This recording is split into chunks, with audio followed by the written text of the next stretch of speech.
आपका स्वागत है। आज हम बात करने वाले हैं उस एक खबर की जिसने सबकी चिंता बढ़ा दी है।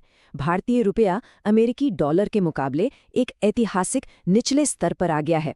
तो आखिर इसका मतलब क्या है और सबसे जरूरी बात, ये आपकी जेब पर कैसे असर डालने वाला है? चलिए इसको एकदम आसान भाषा में समझते हैं। तो ये है वो नंबर जिसने आज सुबह बाजारों में हलचल मचा दी। इतिहास में पहली बार एक अमेरिकी डॉलर खरीदने के लिए हमें 91 रुपए से भी ज्यादा देने पड़ रहे हैं। देखिए, ये सिर्फ एक आंकड़ा नहीं है, ये हमारी अर्थव्यवस्था के लिए एक बहुत बड़ी चुनौती का संकेत है। लेकिन रुकिए, यहाँ पर एक कंफ्यूजन होता है और ये सवाल बहुत लोग पूछते हैं। अगर डॉलर के मुकाबले रुपये का नंबर 90 से बढ़कर 91 हो गया तो ये तो बढ़ा है ना? फिर हम इसे रुपये का गिरना या कमजोर होना क्यों कह रहे हैं? सवाल बिल्कुल जायज है। चलिए इस पहेली को सुलझाते हैं। देखिए, इसको समझने का सबसे आसान तरीका हमारे किचन में ही छुपा है। सोचिए, अगर कल टमाटर 10 रुपए किलो था और आज 15 रुपए किलो हो गया, तो आप क्या कहेंगे? यही ना कि टमाटर महंगा हो गया है। ठीक यही कहानी डॉलर की है।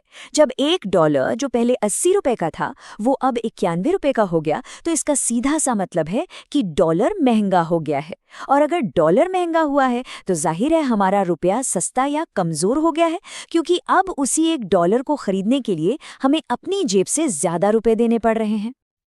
अब आप सोच रहे होंगे, ठीक है डॉलर महंगा हो गया तो हो गया, मुझे क्या, मैं तो भारत में रहता हूँ, रुपए में कमाता हूँ, रुपए में ही खर्च करता हूँ। सवाल तो बिल्कुल सही है, पर इसका जवाब सीधा हमारे रोजमर्रा की जिंदगी और हमारी जेब से जुड़ा हुआ है। असल में कहानी ये है कि अमेरिकी डॉलर सिर्फ अमेरिका की करेंसी नहीं है, ये तो दुनिया की ग्लोबल मनी है। आप कह सकते हैं कि ये दुनिया की बॉस करेंसी है। आपको जानकर शायद हैरानी होगी कि दुनिया भर में जो भी व्यापार होता है उसका 60% से ज्यादा हिस्सा डॉलर में ही होता है। मतलब जब भारत को किसी भी देश से, चाहे वो जापान हो या जर्मनी, कुछ बड़ा खरीदना होता है तो पेमेंट अक्सर डॉलर में ही करनी पड़ती है। तो हमें डॉलर की जरूरत आखिर है क्यों? जरा सोचिए, हमारी गाड़ियों में जो पेट्रोल डलता है, हमारे हाथ में जो स्मार्टफोन है या फिर उसके पार्ट्स, ये सब विदेश से आते हैं। इन सभी चीज़ों को खरीदने के लिए हमें डॉलर में ही पेमेंट करना होता है। इतना ही नहीं, अगर भारत ने किसी दूसरे देश से या वर्ल्ड बैंक जैसी संस्था से कर्ज लिया है तो उसकी किश्तें भी डॉलर में ही चुकानी पड़ती हैं। आप समझिए, ये अंतर्राष्ट्रीय व्यापार की ऑफिशियल भाषा है। तो अब हम ये तो समझ गए कि डॉलर कितना ज़रूरी है, तो असली प्रॉब्लम क्या है? प्रॉब्लम ये है कि इस समय भारत में डॉलर की हो गई है कमी। और देखिए, बाजार का एक सीधा सा नियम है, जब किसी चीज की डिमांड बहुत ज्यादा हो और सप्लाई कम हो तो उसकी कीमत आसमान छूने लगती है। डॉलर के साथ भी बिल्कुल यही हो रहा है।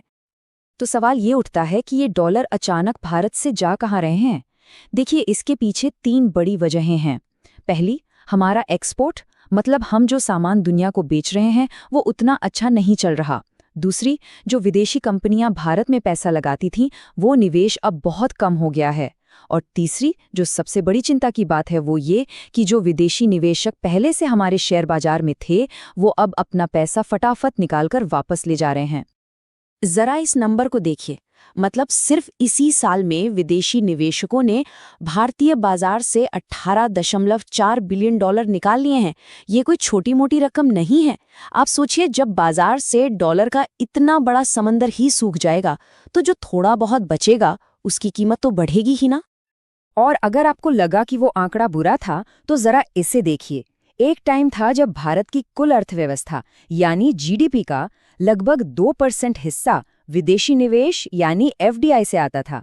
आज ये आंकड़ा सिकुड़कर सिर्फ 0.02% रह गया है।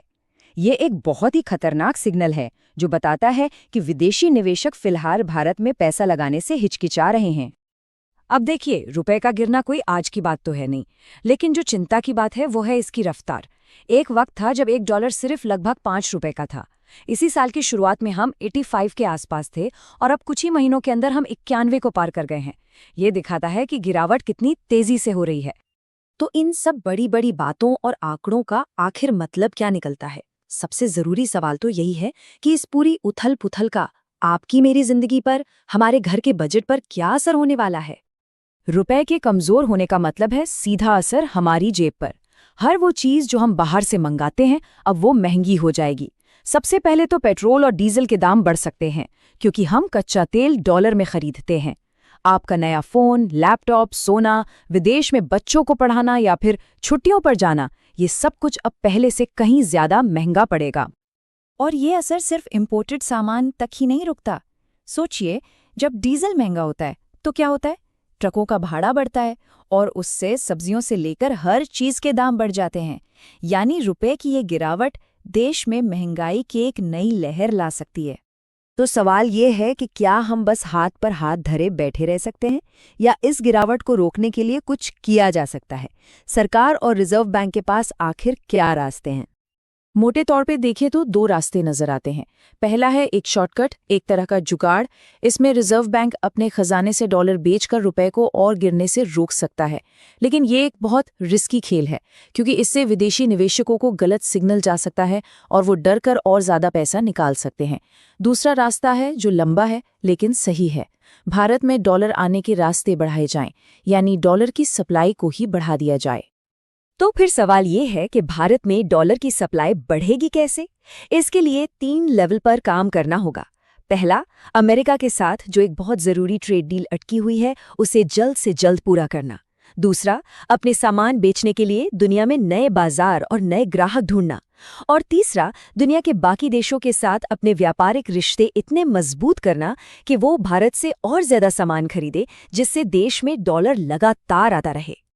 तो आखिर में सवाल यही बचता है कि भारत अपनी आर्थिक संप्रभुता और वैश्विक व्यापार की मजबूरियों के बीच ये बैलेंस कैसे बनाएगा? ये एक बहुत मुश्किल सवाल है और आने वाला वक्त ही बताएगा कि भारत इस बड़ी चुनौती से कैसे निपटता है। इस तरह के और विश्लेषण को आसान भाषा में समझने के लिए हमारे चैनल को जरूर सब्सक्राइब